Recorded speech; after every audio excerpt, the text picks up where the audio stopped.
नमो भगवते वासुदेवाय।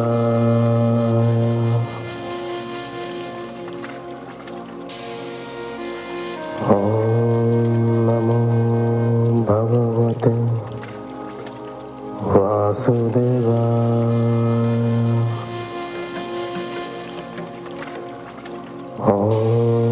नमो भगवते वासुदेवाय।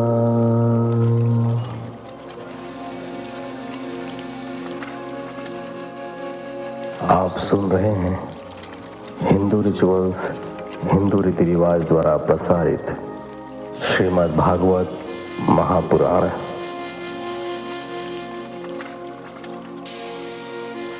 नारायणं नमस्कृत्यं नरं चैव नरोत्तमं देवीं सरस्वतीं व्यासं ततो जयमुदीरयेत्।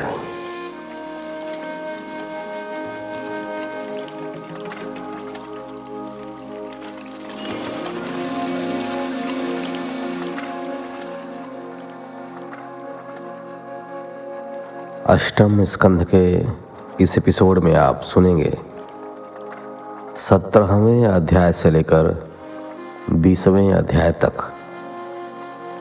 तो चलिए कथा प्रारंभ करते हैं 17वें अध्याय से। 17वां अध्याय भगवान द्वारा अदिति को वर। श्री शुकदेव जी ने कहा, परीक्षित, अपने पति ऋषि कश्यप के कथनानुसार अदिति ने 12 दिन तक पयोव्रत का पालन किया। उन्होंने अपनी इंद्रियों और मन को वश में करके भगवान श्री हरि का निरंतर ध्यान किया। एक प्रकार से उन्होंने भगवान के दिव्य स्वरूप में अपने आप को लीन करके निरंतर उनकी उपासना की। तब एक दिन भगवान ने उन्हें साक्षात दर्शन दिए। वे पीताम्बर धारण किए हुए थे। उनकी 4 भुजाएं थीं और उनमें शंख, चक्र, गदा और पद्म थे। परीक्षित, अपने सामने भगवान को साक्षात देखकर अदिति ने सादर उन्हें नमन किया और भगवान की स्तुति की। उसका सारा शरीर पुलकित था। वह बोली, हे प्रभु, आप यज्ञ के स्वामी हैं और यज्ञ भी आप स्वयं ही हैं। समस्त जीव आपके ही चरण कमलों का सहारा लेकर इस भव सागर से पार उतरते हैं। आपकी लीलाओं का गान करने से इस लोक का कल्याण होता है। हे आदि पुरुष, जो आपकी शरण आता है, आप उसकी सारी विपत्तियों का नाश कर देते हैं। हे दीन बंधु, आप हमारा भी कल्याण कीजिए। मैं आपको नमस्कार करती हूँ। आप प्रसन्न हो और शत्रुओं पर विजय प्राप्त करने में हमारे सहायक बने। राजन, जब अदिति ने भगवान की इस प्रकार स्तुति की तो भगवान ने उससे कहा, देवताओं की जननी, हे अदिति, तुम्हारी चिरकालीन अभिलाषा को मैं जानता हूँ। शत्रुओं ने तुम्हारी पुत्र संपदा को छीन लिया है और उन्हें स्वर्ग से भगा दिया है। अब तुम चाहती हो कि युद्ध में तुम्हारे पुत्र उन मतवाले असुरों को जीतकर फिर से अपनी संपत्ति प्राप्त करें। तुम्हारी यह भी इच्छा है कि इंद्रादि तुम्हारे पुत्र जब उन असुरों को मार डालें तब उनकी स्त्रियों को तुम रोते हुए देख सको। तुम चाहती हो कि तुम्हारे पुत्र फिर शक्ति और संपत्ति संपन्न बन जाएं, समृद्ध हो जाएं और यश प्राप्त करें। स्वर्ग पर फिर से उनका अधिकार हो जाए। परंतु इस समय उन पर विजय श्री प्राप्त करना कठिन है, क्योंकि प्रारब्ध और ब्राह्मण उनके अनुकूल हैं। इस समय यदि उनसे युद्ध किया गया तो उससे सुख और सफलता मिलने की आशा कम है। फिर भी तुम्हारे इस अनुष्ठान से मैं प्रसन्न हूँ। मुझे कोई न कोई उपाय करना ही पड़ेगा। मेरी जो उपासना करता है उसकी उपासना कभी भी व्यर्थ नहीं जाती। तुमने विधि पूर्वक पयोव्रत से मेरी पूजा की है, अतः मैं अंश रूप से महर्षि कश्यप के द्वारा तुम्हारे गर्भ में प्रवेश करूंगा और संतान बनकर तुम्हारी संतान की रक्षा करूंगा। यह बात तुम किसी को भी न बताना। देवताओं का रहस्य जितना गुप्त रहता है उतना ही सफल होता है। परीक्षित, ऐसा कहकर भगवान अंतर्धान हो गए। उस समय अदिति यह जानकर बड़ी प्रसन्न हुई कि भगवान स्वयं उसके गर्भ से जन्म लेंगे। वह बड़े प्रेम से अपने पति की सेवा करने लगी। उचित समय आने पर अदिति ने गर्भ धारण किया। तब ब्रह्मा जी को भी योग बल से पता चल गया कि भगवान अदिति के गर्भ से जन्म लेंगे। ब्रह्मा जी ने प्रभु की स्तुति में कहा, हे समग्र कीर्ति के आश्रयदाता भगवान, आपकी जय हो। आप अनंत शक्तियों के अधिष्ठाता हैं। आपको मैं नमस्कार करता हूँ। हे प्रभु, आप सभी के विधाता हैं और समस्त वेदों के ज्ञाता हैं। आप तीनों लोकों की नाभि में स्थित हैं। तीनों लोकों से परे वैकुंठ लोक में आप निवास करते हैं। आप ही समस्त जीवों के अंतःकरण में सदैव निवास करते हैं। आप सर्वव्यापक हैं। आप ही संसार के आदि, मध्य और अंत हैं। जैसे जल की तेज धारा तिनके को बहा ले जाती है, वैसे ही आप काल रूप से संसार का संचालन करते हैं। आप चराचर प्रजा और प्रजापतियों को उत्पन्न करने वाले मूल कारण हैं।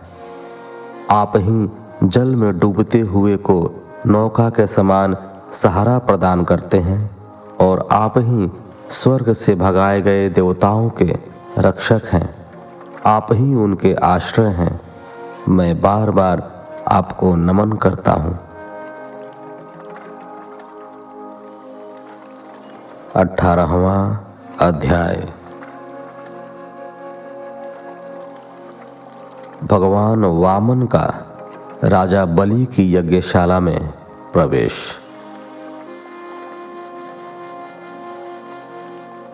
श्री शुकदेव जी ने कहा, परीक्षित, जब भगवान ने अदिति के गर्भ से जन्म लिया उस समय चंद्रमा श्रवण नक्षत्र पर थे। भाद्रपद मास के शुक्ल पक्ष की द्वादशी थी। उनका जन्म अभिजीत मुहूर्त में हुआ था। उनके जन्म को सभी ने मंगलमय बताया। उस द्वादशी को विजय द्वादशी के नाम से जाना जाता है। भगवान के जन्म के समय मंगल गान गाए जाने लगे। वह दोपहर का समय था। आकाश से पुष्प वर्षा होने लगी। गंधर्व और अप्सराएं नृत्य करने लगी। शंख, ढोल, मृदंग और मंजीरे बजाए जाने लगे। महर्षि कश्यप ने भगवान को अपनी योग माया से शरीर धारण करते देखा तो वे विस्मय में भरकर आनंदित हो उठे। अदिति तो अपने पुत्र को देखकर धन्य हो उठी थी। कुछ ही समय में भगवान ने वामन ब्रह्मचारी का रूप धारण कर लिया। उनके उस अद्भुत रूप को देखकर सभी उनकी जय जयकार कर उठे।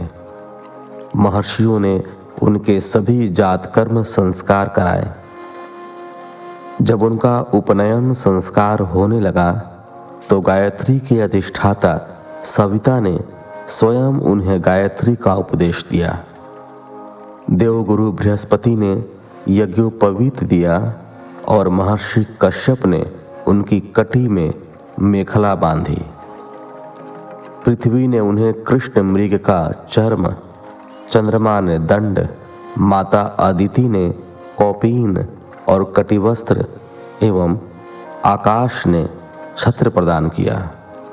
ब्रह्मा ने कमंडल, सप्तर्षियों ने कुश और सरस्वती ने रुद्राक्ष की माला समर्पित की। यज्ञों के राजा कुबेर ने उन्हें भिक्षा पात्र और भगवती उमा ने उन्हें भिक्षा दी। उसके बाद वटु वेशधारी भगवान ने हवन किया। परीक्षित, उसी समय उनसे कहा गया कि दैत्यराज बलि भृगुवंशी ब्राह्मणों के आदेशानुसार अश्वमेध यज्ञ कर रहे हैं, उन्हें वहां जाना चाहिए। भगवान वामन ने तत्काल वहां की यात्रा की। नर्मदा नदी के उत्तरी तट पर भृगु कच्छ नाम का एक सुंदर स्थान है।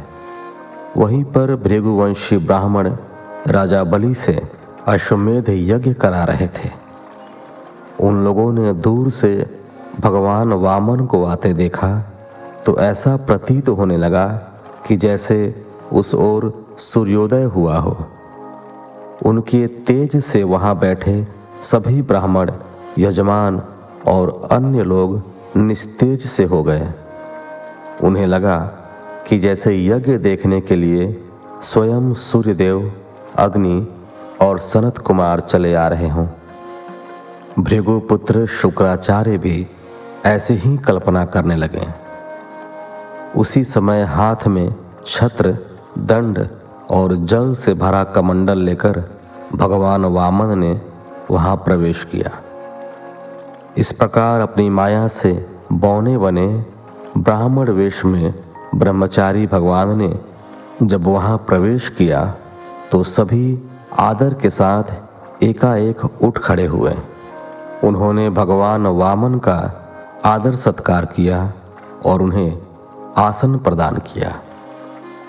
दैत्यराज बलि ने उनसे कहा, ब्राह्मण कुमार, मैं आपका स्वागत करता हूं और आपको नमन करता हूं। आज्ञा कीजिए, मैं आपकी क्या सेवा करूं? आपको देखकर मुझे ऐसा प्रतीत हो रहा है कि जैसे ब्रह्मर्षियों की तपस्या ही मूर्तिमान होकर यहाँ पधारी हो। आज आप मेरे घर आए, इससे मेरा वंश पवित्र हो गया और मेरे पितर तृप्त हो गए। मेरा यह यज्ञ भी सफल हो गया। हे ब्राह्मण कुमार, आपके पांव पखारने से मेरे सारे पाप नष्ट हो गए। विधि पूर्वक यज्ञ करने से जिस फल की प्राप्ति होती है वह मुझे अनायास ही प्राप्त हो गया। मुझे आज ऐसा प्रतीत हो रहा है कि आप किसी इच्छा से ही यहाँ पर पधारे हैं। आप जो चाहते हो वह मैं आपको दूंगा।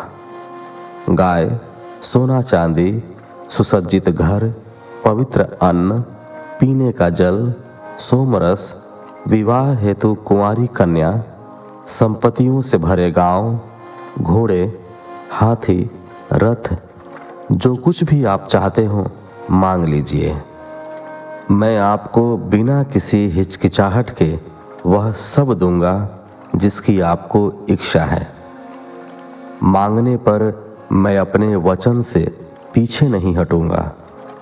आप चाहें तो तीनों लोकों की संपदा भी मैं आपको दे सकता हूं। 19वां अध्याय। भगवान वामन का राजा बलि से 3 पग भूमि मांगना। श्री शुकदेव जी ने कहा, परीक्षित, राजा बलि के वचन धर्म भाव से भरे हुए थे और मधुर थे। भगवान वामन ने मुस्कुराकर उसका अभिनंदन किया। भगवान ने कहा, राजन, आपने जो कहा वह आपकी कुल परंपरा के अनुरूप है। धर्म भाव से भरा हुआ, मधुर और आपके यश को बढ़ाने वाला है। आपकी वंश परंपरा में कोई भी कृपण और धैर्यहीन नहीं रहा। भृगुपुत्र शुक्राचार्य जिसके गुरु हों और प्रहलाद जैसे भक्त पितामह हो, उससे ऐसे ही मधुर वचनों की आशा की जा सकती है। आपकी वंश परंपरा में वचन देकर पीछे हटने वाले लोग नहीं हैं और दान देना तो उनका परम धर्म रहा है। शत्रु की ललकार पर पीठ दिखाने वाले कायर भी आपकी वंश परंपरा में नहीं हैं। आपके कुल में हिरण्याक्ष जैसे वीर और प्रहलाद जैसे धैर्यवान राजा हुए हैं। जब भगवान विष्णु जल से पृथ्वी का उद्धार कर रहे थे, तब हिरण्याक्ष अकेला ही भगवान विष्णु से भिड़ गया था। प्रहलाद के पिता हिरण्यकशिपु को जब विष्णु द्वारा उसके वध का पता चला, तो वह अपने भाई का बदला लेने के लिए भगवान विष्णु के बैकुंठ धाम जा पहुंचा था। तब भगवान विष्णु ने माया से उसे भ्रमित कर दिया। वह क्रोध में भरकर विष्णु को अपशब्द कहता हुआ इधर उधर घूमने लगा। सोते जागते उसे अपना शत्रु विष्णु ही याद आता था। उसने उन्हें अपना शत्रु बना लिया और एक दिन नृसिंह अवतार द्वारा वह मारा गया। वह बड़ा साहसी था। तुम्हारे पिता विरोचन भी बड़े ब्राह्मण भक्त थे। यहाँ तक कि उनके शत्रु देवताओं ने उनसे ब्राह्मण वेश में आयु का दान मांगा, तो उन्होंने ब्राह्मणों का छल जानते हुए भी अपनी आयु दान में दे दी।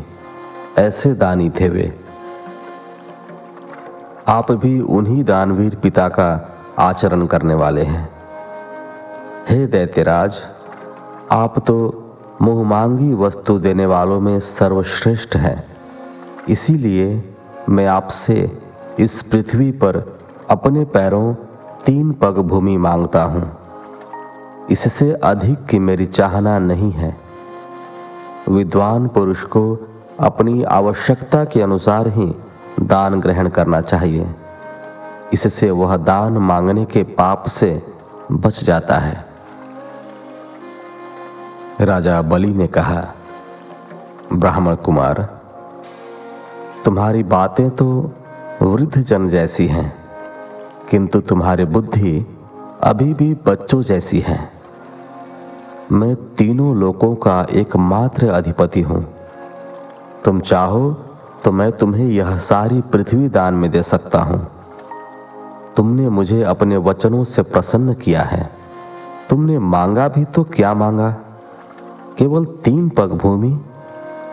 हे ब्राह्मण पुत्र, मेरे पास जो एक बार मांगने आ गया, उसे फिर कहीं जाकर मांगने की आवश्यकता नहीं पड़ती।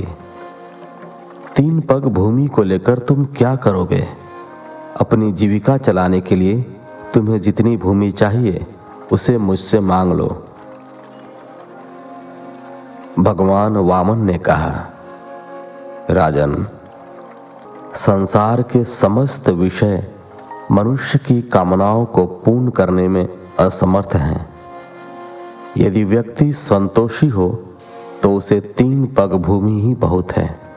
अन्यथा असंतोषी व्यक्ति को कितना भी दे डालो, उसकी चाहत कभी पूरी नहीं होती। उसके मन में और ज्यादा पाने की लालसा बनी रहती है।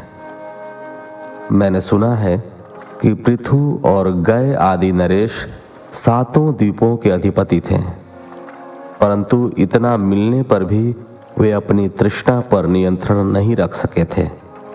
इसीलिए उन्हें अनेक प्रकार के दुख भोगने पड़े। राजन, जो व्यक्ति भाग्य से मिल जाने वाले पदार्थों पर संतुष्ट हो जाता है, वह अपना जीवन सुख से व्यतीत करता है। इसके विपरीत अपनी इच्छाओं पर नियंत्रण न करने वाले व्यक्ति को यदि तीनों लोकों का राज्य भी दे दिया जाए तो भी वह दुखी ही रहता है। असंतोष की आग मनुष्य को निरंतर रसातल की ओर ले जाती है। वह उसे तब तक जलाती है जब तक उसकी इच्छाओं का अंत नहीं हो जाता।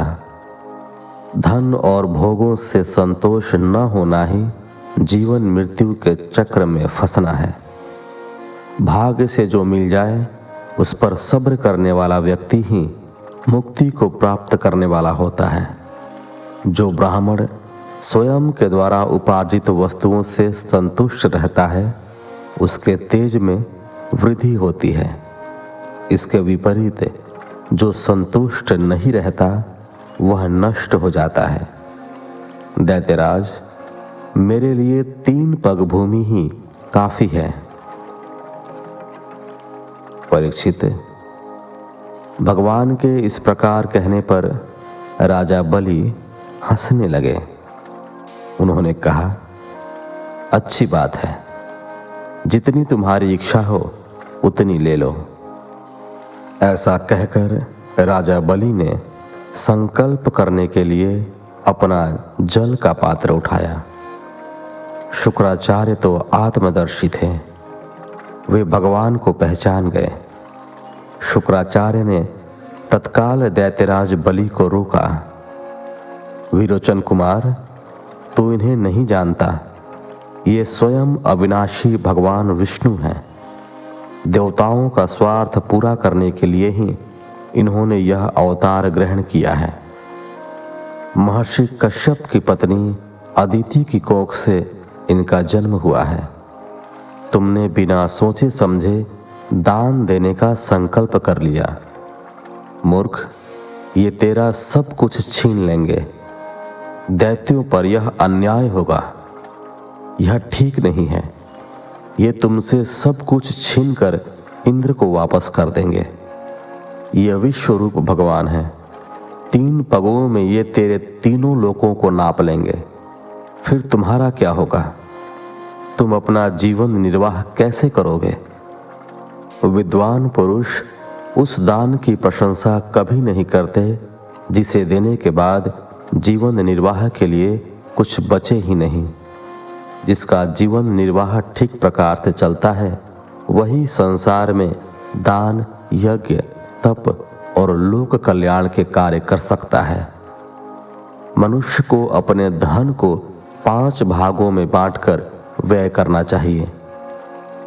कुछ धर्म कर्म के लिए, कुछ भोगों के लिए, कुछ स्वजनों के लिए, कुछ धन की अभिवृद्धि के लिए और कुछ यश के लिए। ऐसा करने वाला व्यक्ति लोक परलोक में सुख पाता है। हे असुरपति, श्रुति कहती है, किसी को कुछ देने की बात स्वीकार कर लेना सत्य है और नकार जाना असत्य है। यह शरीर एक वृक्ष के समान है और सत्य इसका फल फूल है।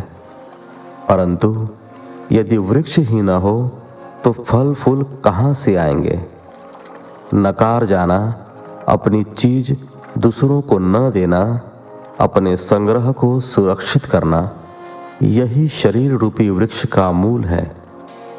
जैसे जड़ न रहने पर पेड़ सूख कर गिर जाता है, उसी प्रकार यदि दान देना अथवा धन देना अस्वीकार न किया जाए तो यह जीवन सूख जाता है। देने का भाव ही आपके धन को आपसे दूर कर देता है। इसलिए ऐसी बात कदापि नहीं करनी चाहिए। गौ और ब्राह्मण के हित के लिए और किसी को मृत्यु से बचाने के लिए असत्य कहने में कोई निंदा नहीं है। अतः इस दान को देने में अपनी असमर्थता प्रकट कर दो। 20वां अध्याय। भगवान द्वारा अपने विराट रूप से 2 पगों में पृथ्वी, और स्वर्ग को नापना। श्री शुकदेव जी ने कहा, राजन, जब कुलगुरु शुक्राचार्य ने दैत्यराज बलि को इस प्रकार समझाया तो राजा बलि ने विनय पूर्वक अपने गुरु शुक्राचार्य से इस प्रकार कहा। राजा बलि ने कहा, गुरुदेव, आपका कथन सत्य है। गृहस्थ आश्रम में रहने वालों के लिए वही धर्म श्रेष्ठ है जिससे अर्थ, काम, यश और आजीविका में किसी प्रकार की बाधा न आए। परंतु गुरुदेव, प्रहलाद का पौत्र अपनी प्रतिज्ञा और संकल्प से पीछे नहीं हट सकता। अब धन के लोभी की भांति मैं इस ब्राह्मण से यह कैसे कह दूं कि मैं नहीं दूंगा। इस पृथ्वी का कहना है कि असत्य से बढ़कर कोई अधर्म नहीं है।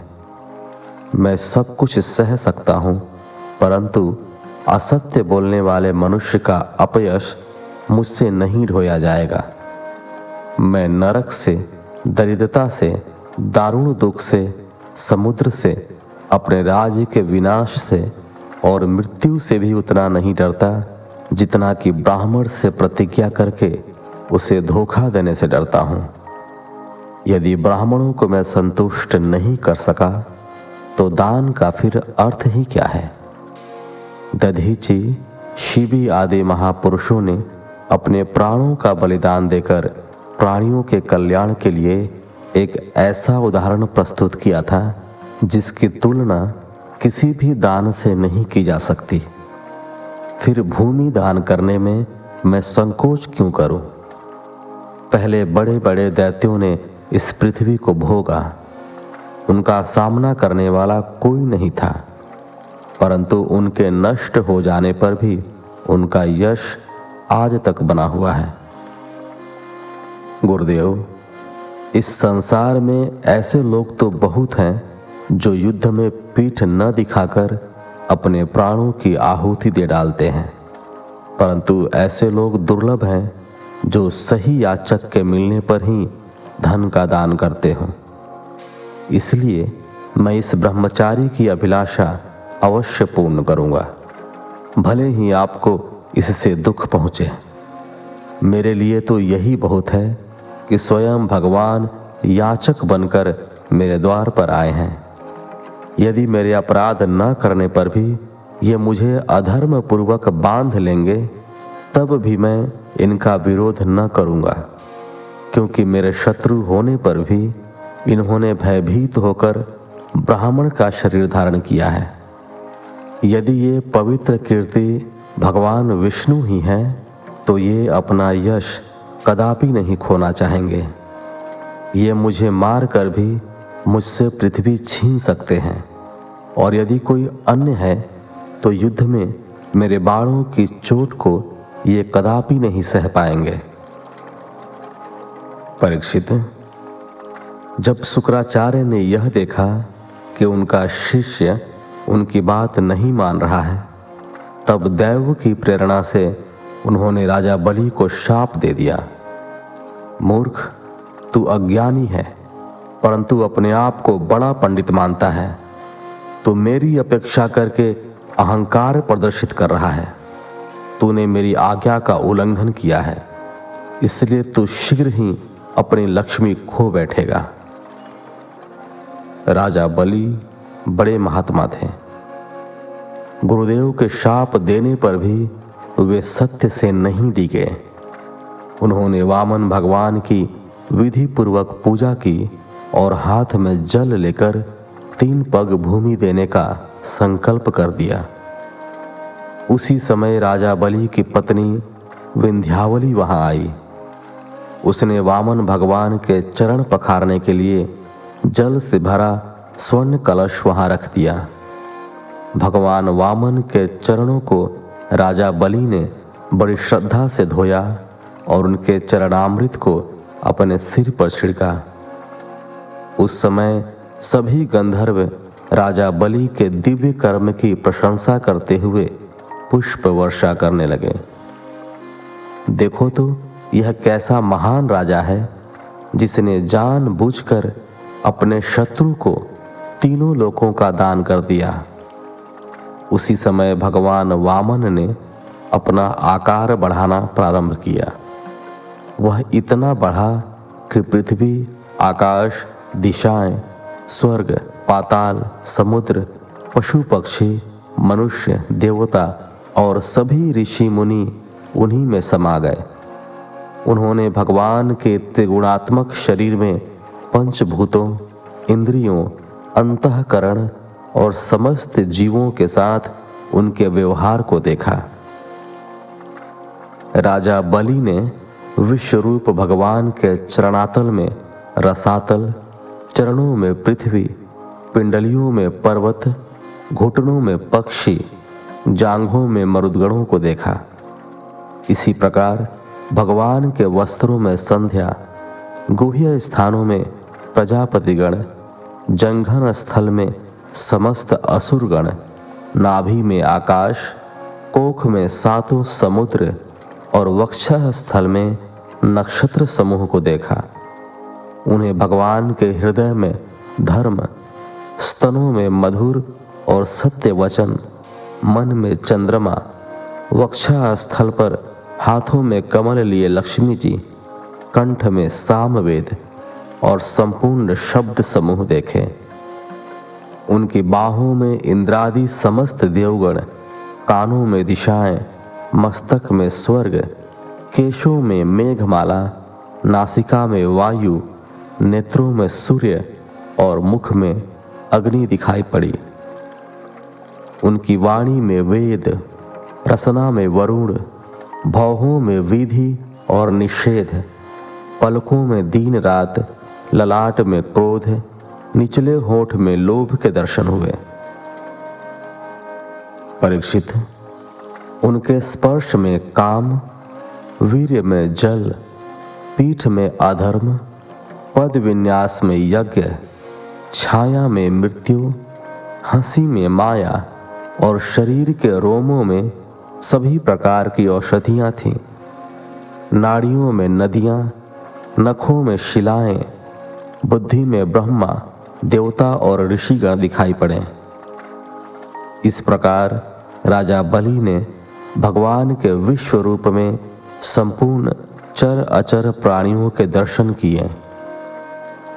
परीक्षित, सर्वात्मा भगवान में संपूर्ण जगत देखकर सब के सब दैत्य अत्यंत भयभीत हो गए।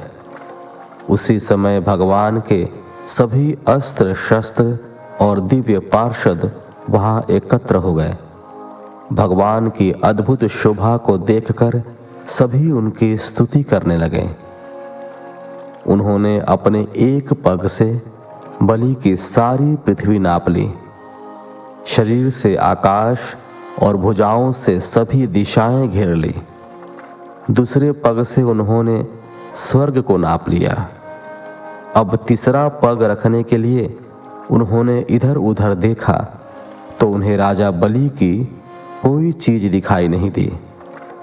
भगवान का उठा हुआ वह पग ही ऊपर की ओर जाता हुआ महरलोक, जललोक और तपलोक से भी ऊपर सत्यलोक तक पहुंच गया। इस प्रकार 20वें अध्याय के साथ इस एपिसोड को यहीं विराम देते हैं। मिलते हैं आपसे अगले एपिसोड में। तब तक के लिए धन्यवाद। जय श्री हरि।